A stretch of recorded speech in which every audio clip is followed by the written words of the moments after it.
दोस्तों, कहानी बाबा में एक बार फिर से स्वागत है आपका। तो आज हम बात करेंगे नीतीश आजम की, बिहार के इकलौते शहंशाह की, जहां पार्टी कोई भी हो, सरकार किसी की भी बने, सीएम नीतीश कुमार ही होंगे। नीतीश आजम ही यहाँ के होल एंड सोल हैं बिहार के। ये एक बार फिर से तय हो गया है।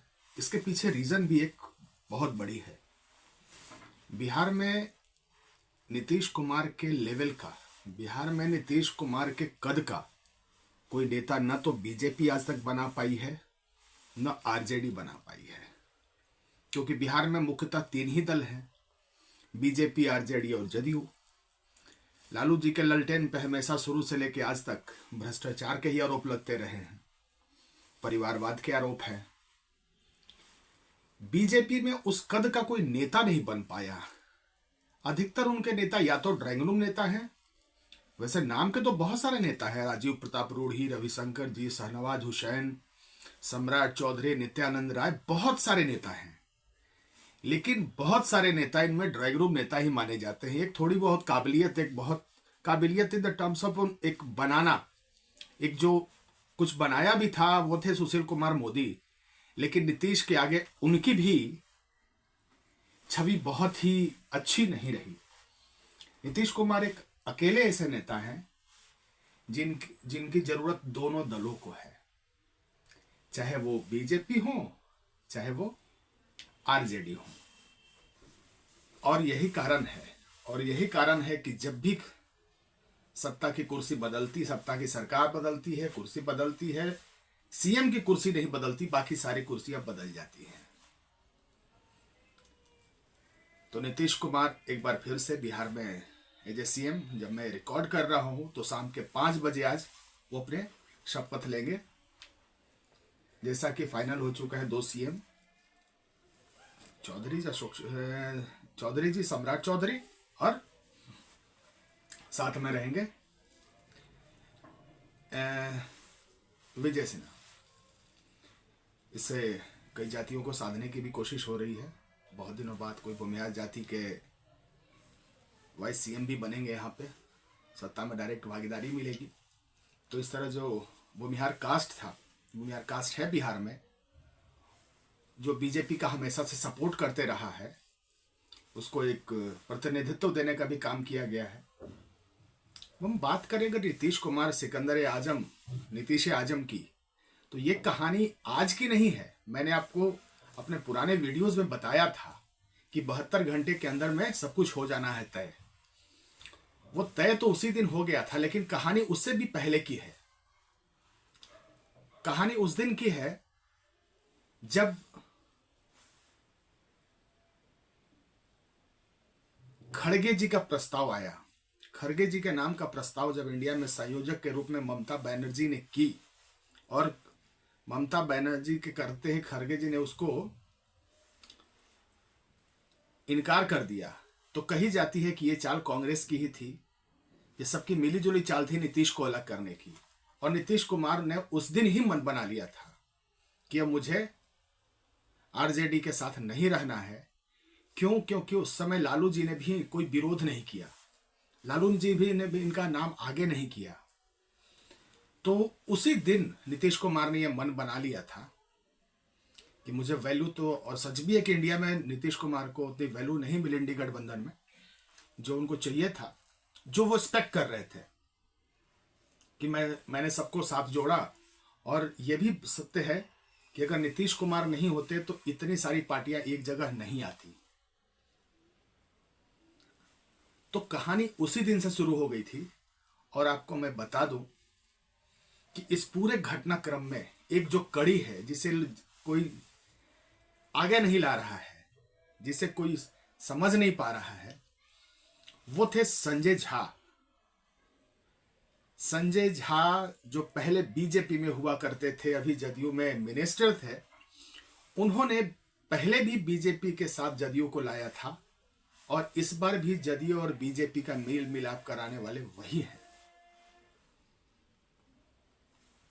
आपने देखा होगा संजय झा ही निमंत्रण पत्र लेकर आए थे जब आज बीजेपी के ऑफिस में कि सरकार बनाने के लिए हमें विधायकों का पत्र चाहिए। उस समय बीजेपी ऑफिस में सारे विधायक रेडियो पे मन की बात सुन रहे थे प्रधानमंत्री की, और सारा लेटर वेटर तैयार था। जैसे ही बाहर निकले, प्रतिपक्ष का नेता चुन लिया गया सम्राट चौधरी को और उपनेता चुन लिया गया विजय सिन्हा को। तो ये जो घटनाक्रम है, ये घटनाक्रम उसी समय से धीरे धीरे शुरू हुआ। नीतीश जी ने बाद में हिंट भी दिया, नीतीश जी को लगा कि आज नहीं तो कल, कल नहीं तो परसों, परसों नहीं तो तरसों ये बातें आगे बढ़ेगी, मुझे संयोजक भी बनाया जाएगा। लेकिन न तो उन्हें संयोजक बनाया गया, न उन्हें उतनी तरजीह दी गई।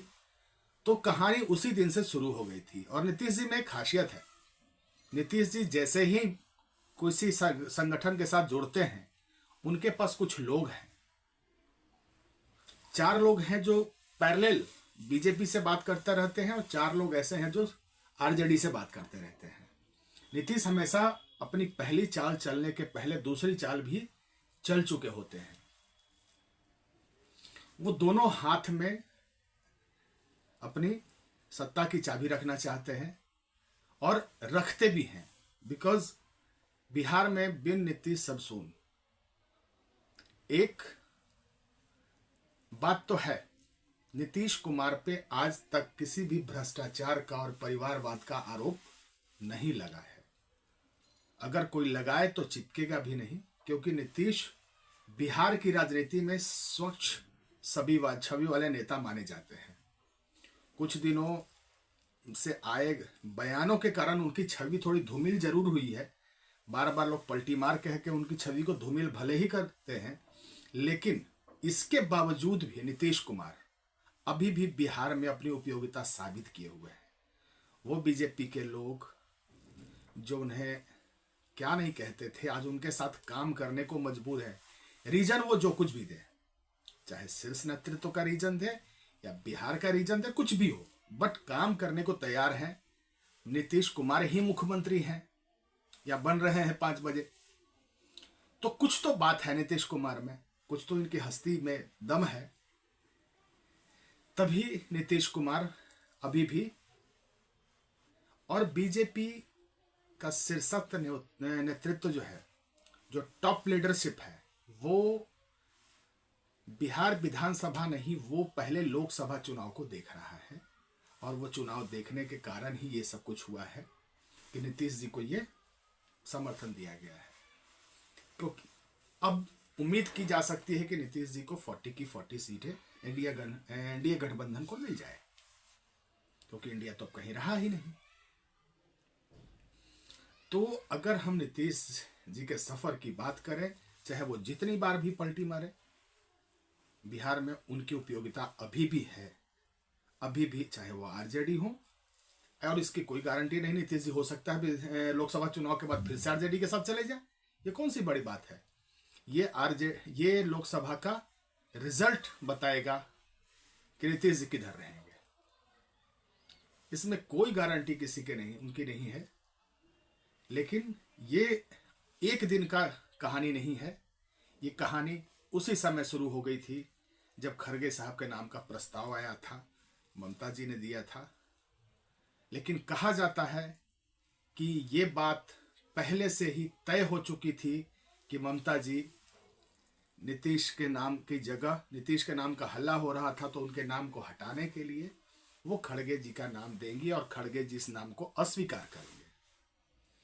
तो ये चाल थी, उसी दिन बिफर गए थे। और लालू जी का प्रेशर भी बहुत ज्यादा था नीतीश कुमार के ऊपर। नीतीश कुमार को काम करने में असहूलियत भी हो रही थी। मैं हमेशा कहता हूं इस बात को कि नीतीश कुमार का ये नेचुरल अलायंस नहीं है। नीतीश कुमार की पॉलिटिक्स ही लालू यादव के खिलाफ हुई है, लेकिन सत्ता के में रहने के कारण वो लालू यादव के साथ सरकार बना पाए। लेकिन अब आज शाम 5 बजे वो 9वीं बार मुख्यमंत्री पद की शपथ लेंगे और देखिए कब तक बिहार में ये सरकार चलती है। इसी के साथ नमस्कार। मेरे चैनल को सब्सक्राइब करें प्लीज। धन्यवाद।